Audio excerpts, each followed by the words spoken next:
Hola, ¿Sí? ¿quién eres? ¿A quién estás intentando llamar? ¿Qué número es este?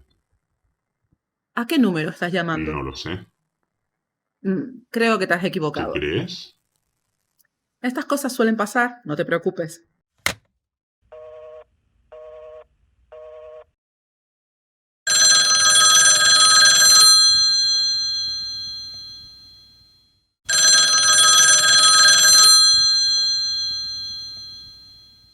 ¿Hola? Lo siento, creo que he vuelto a llamar al número erróneo ¿Y por qué llamas de nuevo? para pedirte disculpas.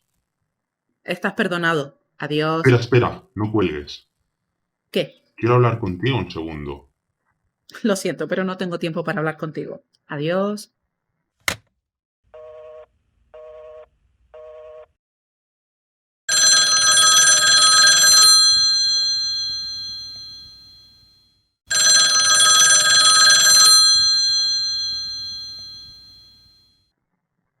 ¿Hola? ¿Por qué no quieres hablar conmigo? ¿Quién eres? Dime tu nombre y te digo el mío. Creo que no. ¿Qué es ese ruido? Roscas. ¿Qué es eso? Bueno, para ti, palomitas. ¿Estás haciendo palomitas? Ajá.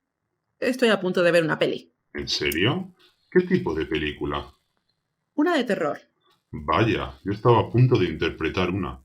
¿Cuál es tu película de miedo preferida? No lo sé. Venga, dime la primera que te venga a la mente. La del tipo ese con la máscara que va matando a jóvenes. Viernes 13. Esa. ¿Y cuál es la tuya? Adivina. Freddy Krueger. Frío, frío. ¿El resplandor? No. Me rindo. Te voy a dar una pista. ¿Qué ha pasado? ¿Se ha ido la luz? No sé de la luz, boba. He bajado los plomos. ¿Cómo? Que he bajado los plomos del cuadro de luz de tu casa. ¿Sabes ya cuál es mi película de terror favorita? Oye, si esto es una broma, no tiene ninguna gracia, ¿vale? No es una broma. Ahora voy a colgarte el teléfono y entonces iré a por ti. Y cuando te tenga en mis manos interpretaremos mi película de terror favorita.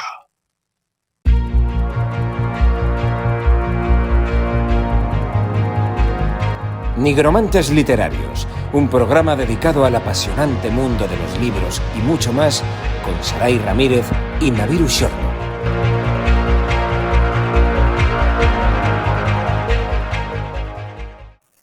Muy buenas tardes, empezamos un nuevo programa de Nigromantes Literarios, el programa número 9, y vamos a continuar hablando de Supervivencia in Extremis, segunda parte.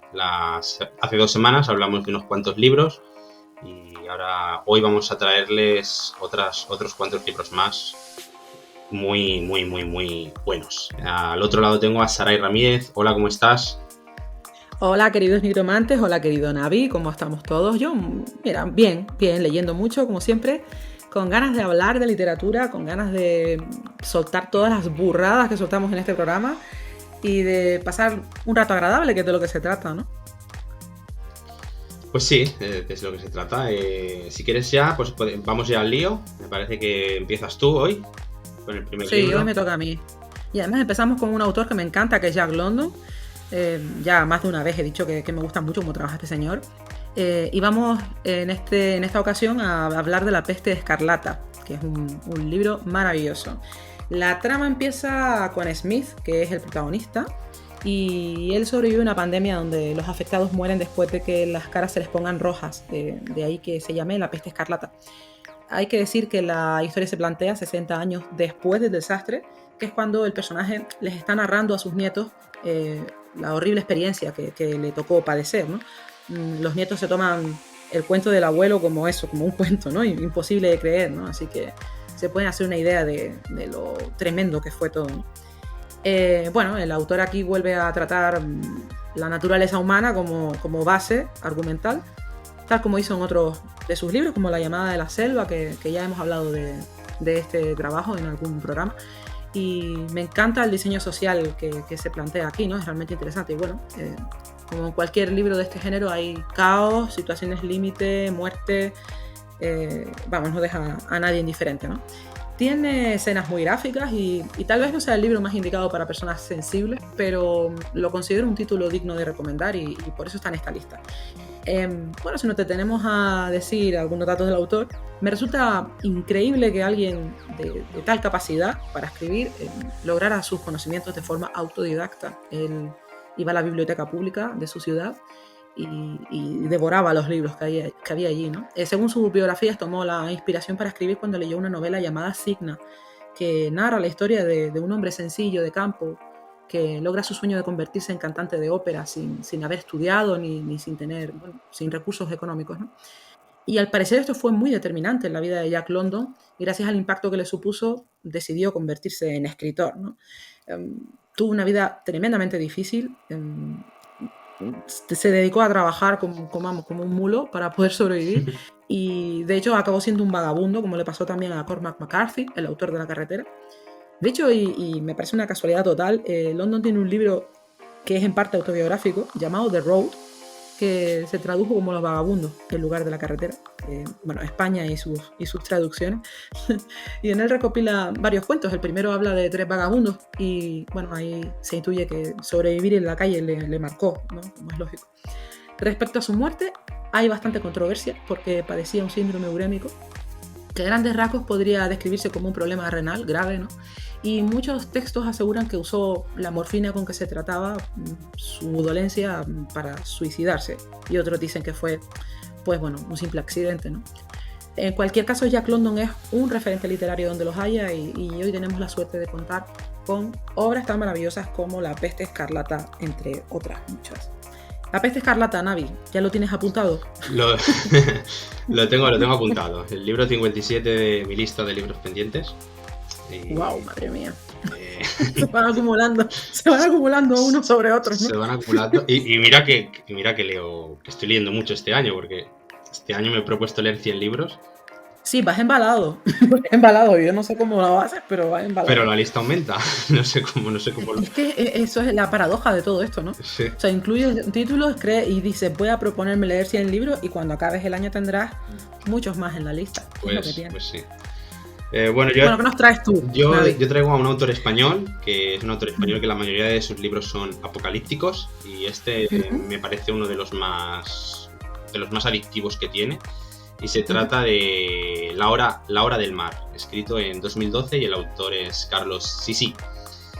El argumento pues nos dice que unos días antes de la noche de San Juan, los océanos de todo el mundo se llenan de peces muertos. El fenómeno llama la atención de las agencias medioambientales, que no encuentran explicación alguna. A bordo del Vizconde de Eza, de la Secretaría General de Pesca Marítima, un grupo de biólogos y geólogos parten hacia el Mediterráneo para realizar un informe, pero acaban asistiendo con infinito horror a una de las experiencias más increíbles de toda su vida. Paralelamente, los fondos marinos explotan, una cadena de seísmos submarinos asola los mares con fatales consecuencias en las costas, y esto, sin embargo, es solo el principio de una serie de acontecimientos que pondrán a la humanidad en jaque a medida que ésta se enfrenta a un inesperado adversario, el planeta Tierra.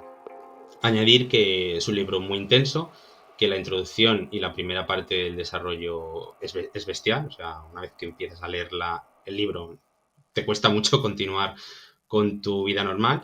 Tiene escenas muy visuales, tiene personajes redondos, y aunque no quiero hacer ningún spoiler porque el autor no menciona nada, sí que puedo decir que del mar sale algo que se vuelve contra la raza humana.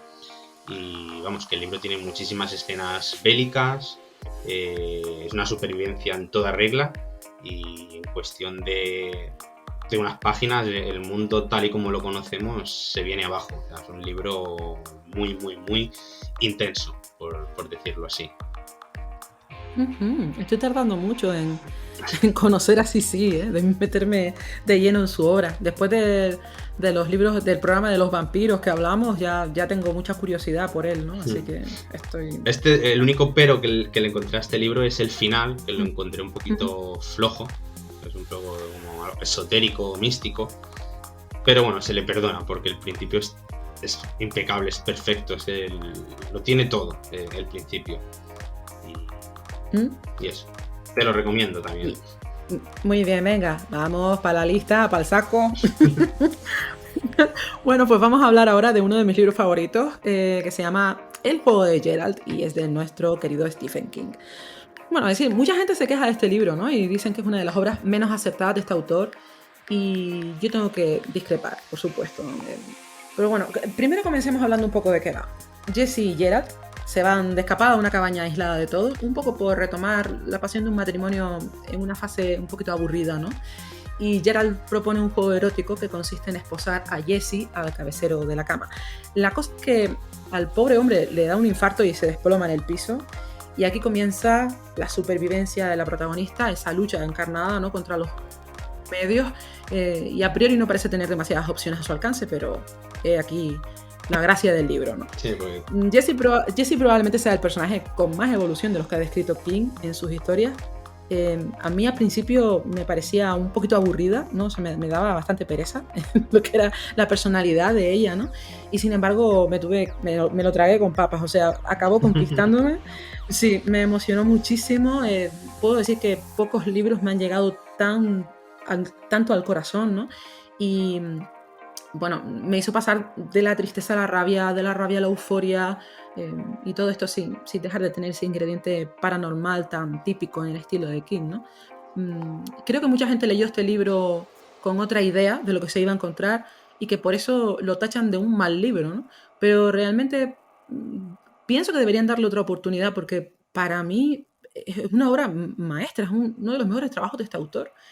Y bueno, sí, un libro de supervivencia, no solo en respecto a la supervivencia física como tal, sino que en el caso de este personaje la lucha es espiritual, ¿no?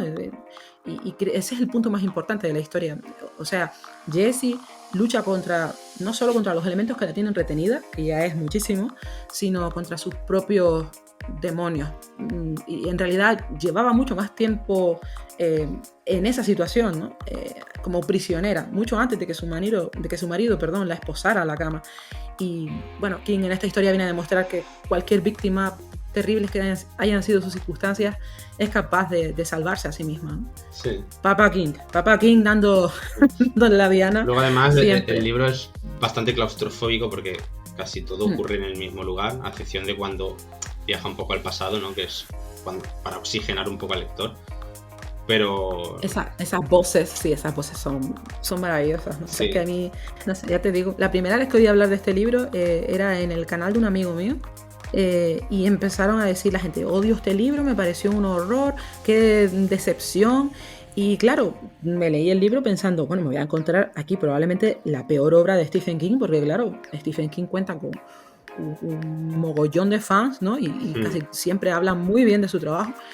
Y claro, de pronto te venden un libro de esta manera y quedé gratamente sorprendida. O sea, no podía entender. Daba la sensación de que había leído un libro totalmente distinto a lo que los demás contaban. Igual también ibas con las expectativas muy bajas y entonces, no lo sé, ¿a ti no te gustó? ¿Es uno de los libros? No, a mí sí que me gustó. Lo único lo encontré, pues es un poco claustrofóbico.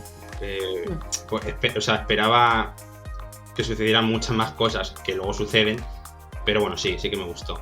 Lo que sí que me gustaría comentarte es que cuando escribió Stephen King esta novela, la novela posterior que escribió fue Dolores Claiborne, y estas dos historias iban a ir unidas en un mismo libro, porque el personaje de Dolores tiene una relación telepática con la protagonista de este libro, con Jessie, que tiene mucho que ver con el eclipse solar que hay. O sea, en principio creo que el libro se iba a llamar En el camino del eclipse o algo así, y iba a unir estas dos historias, pero por motivos editoriales, como las editoriales querían más dinero, pues dijeron, vamos a separarlos, vendes dos libros, pero en principio porque esta historia tiene mucho que ver en parte con el eclipse, con la otra historia, con la de Dolores Claiborne, y son como dos piezas que encajan a la perfección cuando lees los dos libros. Y también me gustaría mencionar que aquí mencionan al sheriff Alan Pangborn, cerca del final, que es uno de los personajes principales de otra novela de King, de La mitad oscura. Esa sí, otra pequeña curiosidad de... Bueno, todos los libros de Stephen King están entremezclados. Sí. Bueno, es que tú eres una enciclopedia de King. Yo alucino cuando te pones a contarme cosas de este hombre. Sí, aprendo mucho. Bueno, ¿qué libro nos traes ahora? Bueno, yo ahora os traigo un libro de Ernest Cline, que, bueno, es mi siguiente propuesta. A muchos les sonará este escritor porque es el escritor de Ready Player One, que es una película que adaptó Steven Spielberg en 2018, pero este no es del libro que voy a hablar. Yo del libro que os quiero hablar es de Armada. La sinopsis, pues tenemos a Zach Lightman. Se ha pasado la vida soñando con que el mundo real se pareciera un poco más al sinfín de libros, películas y videojuegos de ciencia ficción que lo han acompañado desde siempre. Entonces, un día ve un platillo volante en la vida real y, para colmo, la nave alienígena que ve es idéntica al videojuego que juega todas las noches, que es un juego multijugador de naves muy popular llamado Armada, en el que los jugadores tienen que proteger la Tierra de unos invasores extraterrestres. Y aquí es donde empieza esta historia. Es un libro, sobre todo, que van a disfrutar los amantes de la ciencia ficción de los años 80, porque hay infinidad de referencias de videojuegos, cómics, películas, canciones. Y algo también muy parecido pasó con el libro anterior de Ready Player One. Además, el libro tiene 336 páginas, se lee bastante rápido porque es muy ágil. Sí que puedo decir que la historia es un tanto previsible en algunos momentos, porque ya más o menos pues sabes por dónde va a ir la historia. Pero bueno, el recuerdo que tengo de este libro es muy positivo, y eso es muy fácil de leer. Eso sí, tengo que avisar que este libro no supera a Ready Player One, por lo que si vas con las expectativas muy altas, bájalas un poco, porque considero que el otro libro es un poco mejor, pero este libro es más apocalíptico, por así decirlo. Entonces, es este libro del que he hablado. Bueno, pues nada, clink, clink, clink, clink, clink, otro más para la lista. ¿Has leído el de Ready Player One? No, vi la película y espero que el libro sea mejor que la peli. Sí, porque el libro es muchísimo mejor. Es que la película me decepcionó profundamente, tengo que decirlo. Pues a mí no me decepcionaba. Además, creo que estaba Spielberg detrás y era muy bonita de ver. Pero bueno, aún así lo que te puedo decir es que el libro tiene, o sea, no sé si a nivel de presupuesto, que ahora, porque todo es digital, ¿no? Pero hay muchísimas cosas que yo creo que eran imposible ponerlas en la pantalla. Es que la imaginación del autor en este libro es desbordante, o sea, y aún así lo encontré, porque en las carreras estas que hacen al inicio de la película es un espectáculo también visual, pero el libro le da 1000 patadas. Yo no sé, quizás me esperaba otra cosa también, un poco por la herencia de Steven Spielberg, ¿no? De toda la cinematografía suya previa. Y claro, al ver que iba a ser una película nueva y demás, y que además tenía esta temática así tan retro y eso, dije, wow, tengo muchas ganas de verla. Y quizás fui con, pues como tú dices, ¿no? Fui con unas expectativas un poco altas, pero lo cierto es que no me convenció y no sé, me leeré el libro y te diré qué me parece. ¿Qué te parece? A día de hoy todavía no han sacado todos los easter eggs que tiene la película, ¿eh? O sea, Jolín. Porque continuamente van saliendo nuevos de en esta captura de pantalla a la izquierda, si haces zoom, yo que sé, se ve un Pokémon o sea, es increíble. ¿En serio? A lo mejor es que yo, no sé, yo es que soy muy torpe y entre que soy miope y que voy fijándome en lo que me voy fijando, a mí se me habrán pasado 700 easter eggs, seguramente. En fin, bueno, pasamos a otro libro, Navi, ¿te parece bien? Sí, pasamos a otro libro de otro autor muy conocido. De un autor nuevo que se llama Stephen King. Bueno, me leí La larga marcha hace poco y he llegado a la conclusión de que este señor puede escribir literalmente sobre cualquier cosa y seguir resultando brillante. Sí. ¿De qué va esta novela? Pues es una distopía donde los militares, y en especial el personaje del comandante, tienen el control de la sociedad y cada año se celebra una caminata llamada La Larga Marcha, en la que participan 100 muchachos, adolescentes para ser más precisos. El ganador se lleva el gran premio, que básicamente consiste en tener todo cuanto desee, pero el asunto de la caminata es mucho más complicado y siniestro de lo que parece. El recorrido puede durar bastantes días y cuando un participante detiene su andar o rompe alguna de las normas, le dan un aviso. Al llegar al tercer aviso, si no retoma la marcha, pues le pegan un tiro, así de frío. Cuando digo que la caminata puede durar varios días, me refiero a que dependerá del aguante de los participantes, porque el último que quede con vida es el que gana. Claro, imaginemos por un momento lo que supone caminar cientos de kilómetros con los efectos normales de hacer una actividad física sin descanso, calambres, agotamiento extremo, a merced de los elementos, horas y horas caminando bajo el sol o con los atuendos empapados tras noches de lluvia. Es un panorama que no se le desea a nadie, pero a eso hay que añadir la presión que soportan todo el tiempo pensando en quién será el próximo en caer. Sin duda esa es la gran base de este libro, el no poder detenerte porque eso puede costarte la vida, ¿no? En ese sentido, King lo aborda porque es capaz de hacerte sufrir mucho al leer esta historia, y me impactó especialmente el efecto que tiene la larga marcha sobre los ciudadanos que van a ver cómo los chicos recorren la carretera, ¿no? Es como un gran circo de los horrores. Sí, es como un espectáculo. La gente Sí, les sí, da sí. besos, fotos, les abraza. O sea, Es tremendo, es tremendo. sí, O sea, sí. de algún modo hace que uno viaje a las épocas del morbo, ¿no? En las ejecuciones públicas, estas que se hacían en las plazas, ¿no?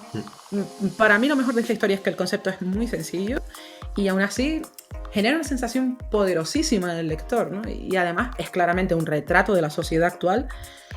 Hemos perdido la empatía a niveles exagerados y vemos en las noticias muerte y devastación a todas horas sin que nos afecte, porque tal es la cantidad de sucesos que a uno no le da tiempo a recuperarse, ¿no? Y acabas por verlo como una cosa más de la rutina diaria, ¿no? En fin, las descripciones de King, como siempre, magníficas, y los personajes cargados de todas esas cosas que solo él sabe transmitir. Es un trabajo impecable donde la supervivencia es todo un desafío. Sí, luego además es que el libro empieza como de una forma muy amena, de como vamos de excursión. Y a medida que va avanzando te das cuenta que de excursión tiene muy poco, porque creo que nada más empezar hay uno que sufre un tirón en la pierna porque no ha calentado, ¿no? Y le dan pasaporte súper rápido. Y es como, hostia, esto va en serio. Uf. Y bueno, decir de No este sé, libro que este libro lo escribió bajo el seudónimo de Richard Bachman, que escribió 5 o 6 libros. Y este libro lo escribió en 1979 y me llama la atención que mucha gente dice que este libro está inspirado en los Juegos del Hambre de Susan Collins, pero Susan Collins escribió sus libros en 2008 y este libro fue escrito en 1979. De todas formas, más adelante hablaré de los Juegos del Hambre en relación a otro libro, así que lo dejo para un poquito más adelante del programa, pero me hace gracia que la gente diga eso, ¿no? Sí, el nivel de documentación es bestial, ¿no? Vale. Exacto. Bueno, pues yo ahora voy a seguir hablando del Rey del Terror, de Stephen King. Y bueno, voy a hablaros de una saga de libros, que es la única saga de libros que tiene Stephen King, que se titula La Torre Oscura. Para mí es lo mejor que ha escrito Stephen King. He tenido la oportunidad de leerla 2 veces y es una obra de arte. Esta saga está compuesta por 8 libros. En total forman más de 4.250 páginas, o sea que tardas en leer. Pero es que además, todo esto sin añadir otros libros que giran alrededor de esta saga. Libros como Corazones en la Atlántida, La Danza de la Muerte, La Niebla, It, Insomnia, El retrato de Rosmader, Desesperación, Un saco de huesos, Todo es eventual, Un coche perverso, El talismán, Ojos de dragón, Salem Lot, Casa Negra. O sea, todos estos libros tienen mucha relación también con La Torre Oscura. También te puedo decir que bueno, el primer libro de La Torre Oscura se escribió en 1982, que se tituló La hierba del diablo, aunque en futuras ediciones se le ha cambiado el nombre y ahora se le conoce como El pistolero. En 1987 salió la segunda parte, en 1991 la tercera, en 1997 la cuarta, y en verano de 1999 Stephen King es atropellado y casi no lo cuenta, o sea, casi muere por el accidente que tuvo. Y una vez que se recuperó Stephen King, se obsesionó con terminar esta saga, porque él decía que no podía morirse sin terminar esta saga, ¿no? Se dio cuenta de que era un ser mortal. Por lo tanto, se metió en su casa, se encerró en Maine, y en 2 años, en 2003 y 2004, concluyó la saga escribiendo los 3 libros que restaban a la saga.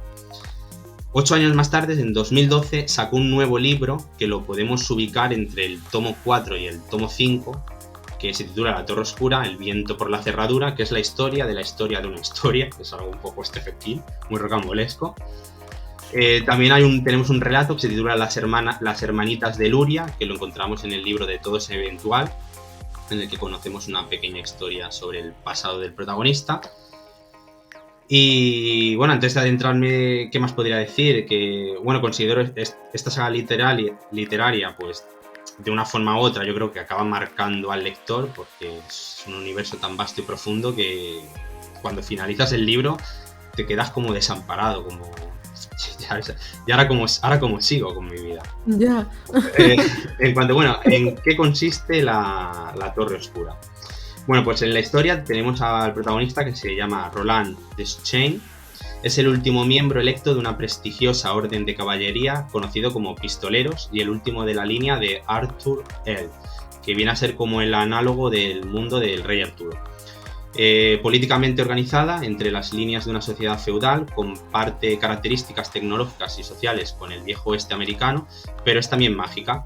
Muchos de los aspectos mágicos se desvanecieron de Mundo Medio, pero quedan restos que vamos encontrando a medida que la historia avanza. Desde reliquias de una sociedad tecnológica avanzada, etcétera, etcétera. La búsqueda principal de Roland consigue encontrar la Torre Oscura, que es un legendario edificio que dicen que es el centro de convergencia de todos los universos. Se menciona que el mundo de Roland se ha movido y que parece estar destruyéndose, y poderosas naciones fueron eliminadas por la guerra, ciudades enteras y regiones desaparecieron sin rastro y el tiempo pues no transcurre de una forma normal, por así decirlo. El protagonista de esta historia, Roland, es uno de los mejores personajes literarios con los que me he topado en toda mi vida, porque es un personaje muy profundo, o sea, al principio no te gusta, pero a medida que vas leyendo te enamoras de él. Luego su pandilla, que se le llama Catet, está compuesta por 5 miembros y ya está. O sea, la saga tiene muy poquitos personajes, y bueno, contiene todos los géneros: acción, drama, misterio, terror, humor, romance. Y vamos, podría estar horas y horas hablando de la Torre Oscura. Para finalizar, pues nada, añadiré que Stephen King se inspiró principalmente en un poema que se titula Child Roland to the Dark Tower Came, y a partir de este poema, que es de Robert Browning, que lo incluye en el apéndice final del libro, pues aquí escribió él su obra más magna, por así decirlo. Y poco más puedo decirte. No, se ve que no te gusta, ¿eh?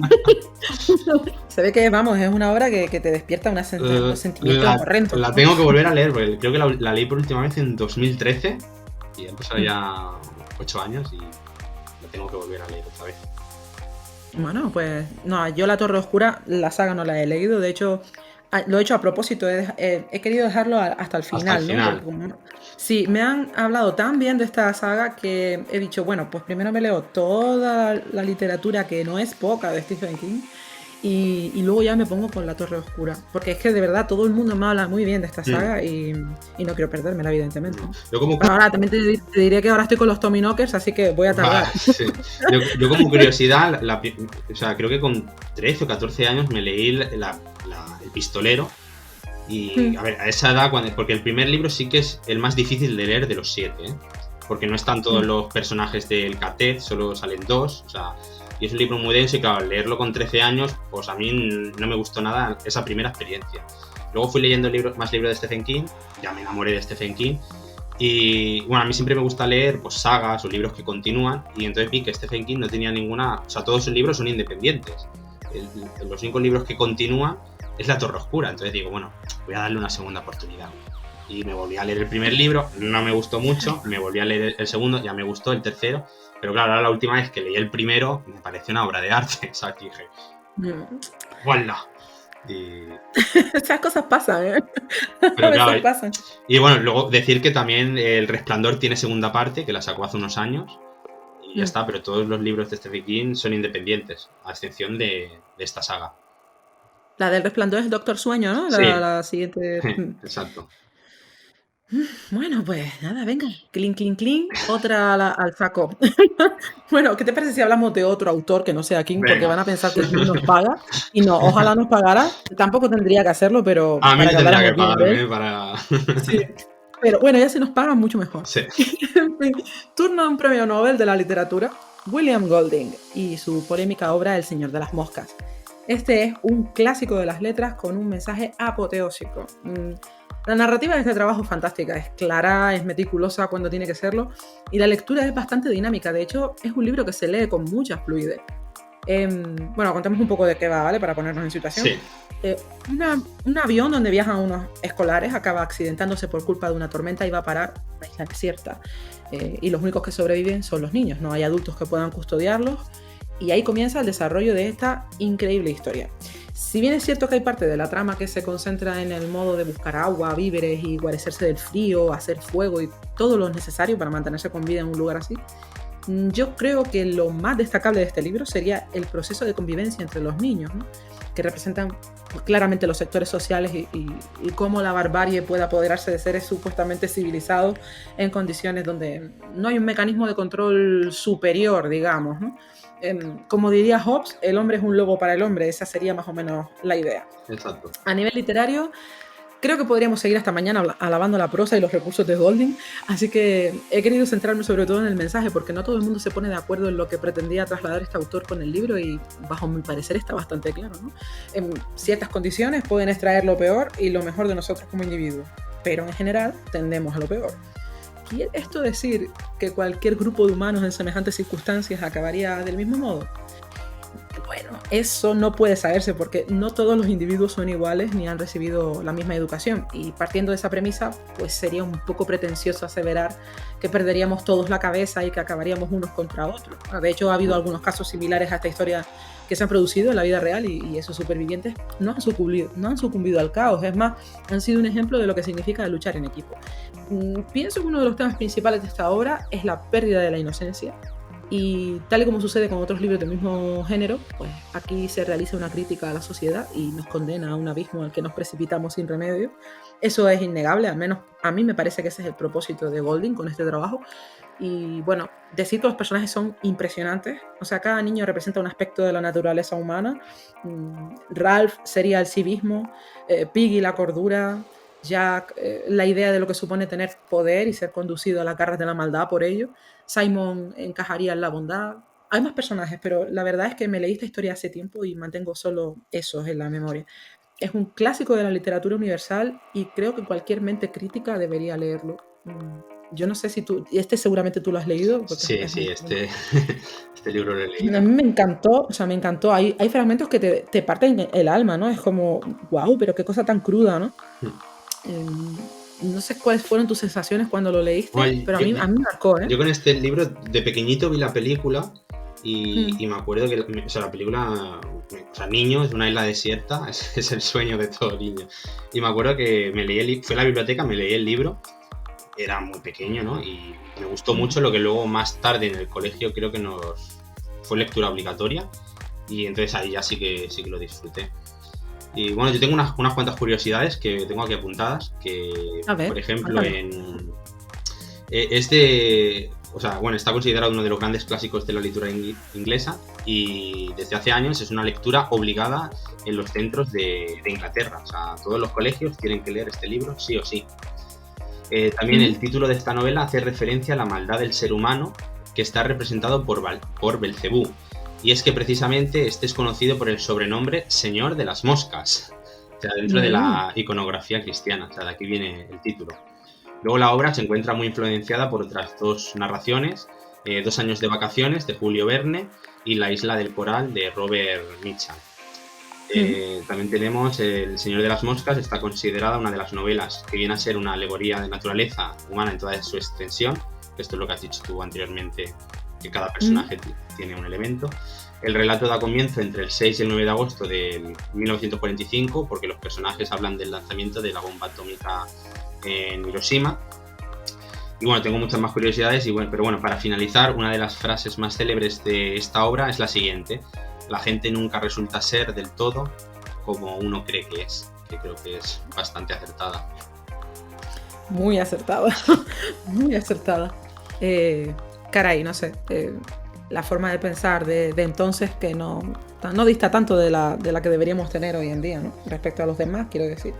O sea, esa frase representa bastante cómo somos como sociedad, pienso yo. Bueno, decir que yo el primer cuento que escribí, yo lo escribí con 9 años, que se tituló Maldad en el Paraíso. Y precisamente eran unos niños que acababan en una isla desierta.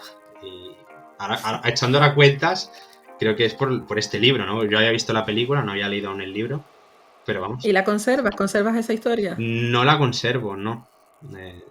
Qué pena, porque te iba a decir, digo, me llama la atención, me gustaría saber cómo escribía Naviru cuando tenía 9 años. Yo me acuerdo que yo era el protagonista, que se llamaba Steve, y el protagonista era una copia de la serie Cosas de Casa de Steve Urkel. Era un popurrí de... Me encanta. Y era de Me humor, encanta. o sea, aunque intentaba ser como de aventura, era de humor, porque yo hacía como un poco de tonto y yo la liaba y decía, ¿he sido yo? Y era un poco así. Qué lindo. Vamos, con 9 años tampoco se podía No, apreciar eso. me parece genial. Ya se te veían, ¿no? Las ganas de escribir y esas cosas, ¿no?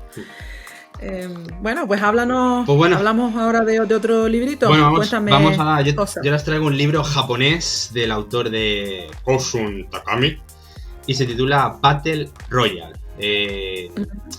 Y ahora me gustaría, esto me acabo de dar cuenta ahora mismo, porque fíjate, este libro fue publicado en 1999. Si en 1999 invertimos estos números que tenemos, 666. 666, que son las páginas que tiene la versión original del libro. Mira, me acabo de dar cuenta ahora, o sea, fíjate, supongo que... ¿Pero es algo hecho a propósito o es una casualidad tremenda? Hombre, yo creo que es hecho a propósito, porque los japoneses en estas cosas son muy meticulosos. Y bueno, aquí venimos ahora a hablar un poco también de los Juegos del Hambre, porque los Juegos del Hambre son un remake de este libro, le pese a quien le pese. No sé si es intencionado o no, porque está buscando por internet y la autora ni confirma ni desmiente si los Juegos del Hambre vienen de este libro. Pero claro, este libro se escribió en el 99, los Juegos del Hambre se escribió en 2008.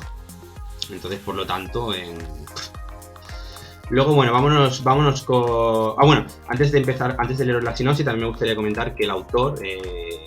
antes de empezar la historia, pues escribe lo siguiente: dedico este libro a todos los que amo, aunque no les guste. Es una dedicatoria un tanto polémica que me parece muy, muy divertida. Y bueno, en cuanto al argumento, pues nos encontramos en la República del Gran Oriente Asiático, donde está prohibido el rock and roll, es una música decadente, según nos narran. Luego los jóvenes crecen en estado totalitario y controlado que promueve la competitividad. Como medida de control de rebeliones, la administración pone en marcha el programa. Cada año, 50 clases de distintos institutos son elegidas para luchar a muerte en un Battle Royale. Los alumnos elegidos son aislados en una isla y las normas del juego son estrictas. No puede escapar nadie, no pueden tener ningún contacto con el exterior y solo puede quedar uno vivo. O sea, un poco parecido como La larga marcha de Stephen King. Aquí todo está permitido para sobrevivir.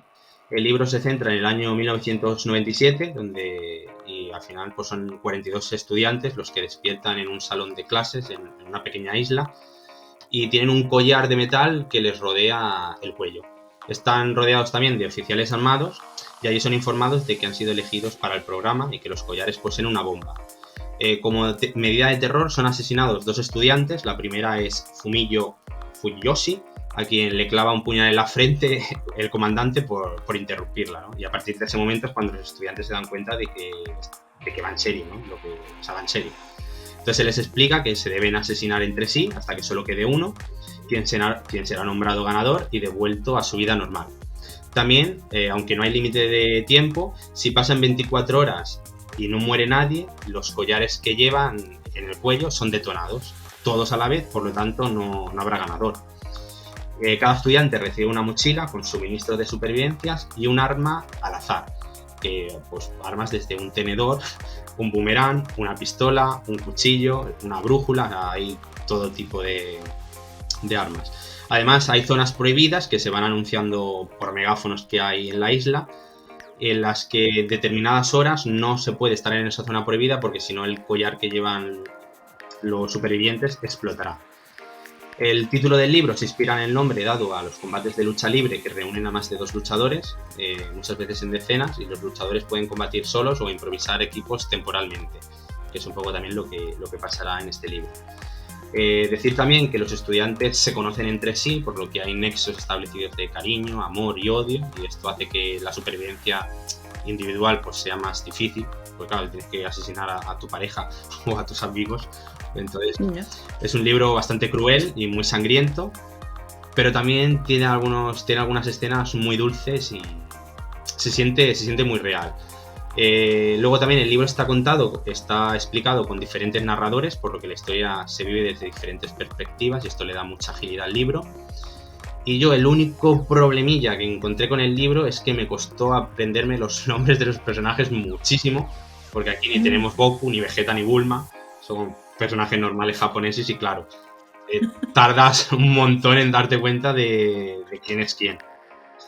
Ya se confunde, ¿no? Sí, te confundes un montón, porque este es este, no, este no lo es. Y pues claro, te lías mucho con los nombres japoneses, sobre todo porque no son nombres que nosotros conozcamos. Entiendo. No, yo no lo conozco este libro, no. La primera vez que he oído hablar de él ha sido gracias a ti. ¿Ves? Otro más para el saco. Pero es muy bueno, o sea, es un libro... Por ejemplo, los Juegos del Hambre está bien, es entretenido, pero no le llega ni a la suela de los zapatos a Battle Royale. Y lo siento si a algún fan le molesta este comentario. Polémica. Porque los Juegos del Hambre están bien, pero es que sí. Battle Royale es otra liga, o sea, es otra liga. Y lo siento por Katniss. Bueno, yo no me entero, pero... Los Juegos del Hambre no los has leído. No, tampoco. No, me han pillado ya también muy mayor, creo, ¿no? A mí Yo me leí O sea, quiero decir, los Juegos del Hambre forman parte como de una generación, ¿no? También, y a mí me pilló un poco en otras cosas. Me leí hace un par de años la trilogía y ahora he descubierto que han sacado un cuarto libro, que es un poco así independiente. Y, ¿Lo vas a leer? Sí, bueno, ya que me he leído la trilogía. Ya he perdido al río. Claro. Lo leeré. Bueno, pues vámonos al último libro que tenemos. Al último, pero no menos importante. Si antes hablábamos de un premio Nobel de la literatura, ahora es el momento de hablar de otro. José Saramago, quien escribió ensayos sobre la ceguera. Maravilla, o sea, esta obra es un flipe, la verdad, o sea, sin contar demasiado, decir que un buen día la gente va quedándose ciega, cosa que se explica como la llegada de una epidemia que se va a llamar la ceguera blanca, y se escoge este nombre porque en lugar de ver oscuridad absoluta, los enfermos perciben una visión que a lo largo del libro se refieren a ella como una visión de leche. Y bueno, aquí hay cuarentenas y enfrentamientos que nos hacen retroceder en el tiempo a épocas donde el instinto marcaba la ruta, ¿no? Básicamente es una exposición de la crueldad que puede surgir de los humanos si estamos sometidos a ciertas circunstancias. Y la ceguera de la que habla el libro, más allá de un plano ficticio que cuenta los efectos de una epidemia entre la población, trata de concienciar al lector sobre nuestra incapacidad como sociedad para cuestionar algunas decisiones de los poderosos, ¿no? Y hace un retrato de la especie como una masa autómata, diría yo, ¿no? De ahí que los personajes del libro a veces sean sumisos y obedezcan las órdenes, ¿no? Sin cuestionarlas en ningún momento. Mis sensaciones al leer este trabajo, y te estoy hablando de hace muchos años, ¿no? No sé cuántos años tendría cuando lo leí, pero vamos, que era una piba. Bueno, pues me pareció demoledor y creo que si alguien no lo ha leído aún es mejor que lo haga directamente sin conocer la opinión o el análisis de otros, porque la verdad es que es genial llevarte tu propia impresión con este libro, ¿no? Una sorpresa te llevas. Es muy recomendable, no hay más que decir. Yo este libro lo leí porque en el colegio, cuando estudiaba filosofía, la profesora me acuerdo que dijo: si alguien se lee La caverna de José Saramago, le subo un punto final de la nota. Y como ya me gustaba leer, digo, pues me leí La caverna. Y luego un día en el supermercado vi José Saramago, ensayo de una ceguera. Y pensaba que iba sobre filosofía y digo, pues me lo compro a ver si gano un punto más con mi profesora. Y claro, cuando me lo leí me quedé flipando porque no tiene nada que ver con La caverna. La caverna es un libro un poquito más filosófico, por así decirlo, aunque este también es filosófico si lo analizas. Sí, total. Pero claro, la trama de la supervivencia, que es mi género preferido, por así decirlo, caí rendido con este libro. Muy bueno. Es muy bueno, es estupendo. Bueno, Navi, pues ya hemos llegado al final. ¿Sí? Me gustaría, antes de despedirnos, recordarles a los nigromantes que sí, en 2 semanas haremos un especial de Edgar Allan Poe y hablaremos de los relatos que componen el libro Narraciones Extraordinarias. Están invitadísimos a participar en esta reseña conjunta y pueden mandarnos sus opiniones de este libro o cualquier otra sugerencia al correo electrónico de nigromantesliterarios@gmail.com o también escribirnos en las cajas de comentarios de nuestros espacios de YouTube e iVoox. Bueno, no sé si iVoox, ¿es iVoox o iVoox? Bueno, yo suelo decirlo todo como se escribe. iVoox. Bueno, pero sería iVoox. Vale. iVoox. Bueno, pues hasta aquí llega el programa de hoy, nigromantes. Bueno, quedan invitados a suscribirse, a darnos like si les ha gustado este espacio, a compartir con sus amigos lectores y no se olviden de dejarnos sus comentarios, por favor. Lean mucho y sean felices. Exacto. Muchas gracias. Adiós.